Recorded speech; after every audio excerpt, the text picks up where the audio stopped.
लाहौर से खबर शामिल करेंगे, जहां पर DIG इन्वेस्टिगेशन शारुख जमाल खान की जेर सदारत इन्वेस्टिगेशन अफसरान से आला सतही इजलास मुनक्किद हुआ। इस अहम इजलास का अहवाल जानते हैं इस रिपोर्ट में। DIG इन्वेस्टिगेशन शारुख जमाल की जेर सदारत इन्वेस्टिगेशन अफसरान का आला सतही इजलास मुनक्किद हुआ।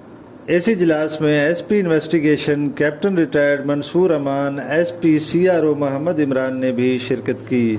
मीटिंग में लाहौर इन्वेस्टिगेशन विंग के तमाम डिवीजनल SPs ने भी शिरकत की। मीटिंग में DIG इन्वेस्टिगेशन ने इन्वेस्टिगेशन विंग की रवां साल की कारकर्दगी का तफसीली जायजा लिया। मीटिंग में अहम केसेस के मुलजमान की गिरफ्तारी समेत अहम नुकात जेर बहस आए। मुकदमात को जल्द अज जल्द मेरिट पर यकसू करने और चलानी तनासब बेहतर बनाने की हिदायत भी जारी की गई। कत्ल के मुलजमान समेत इश्तिहारी मुलजमान, सबका रिकॉर्ड याफ्तगान और अदालती मफरूरों की गिरफ्तारी यकीनी बनाई जाएगी।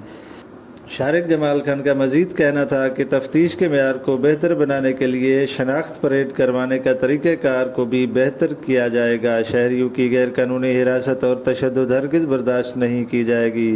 नुमाइंदा ARG न्यूज़, लाहौर।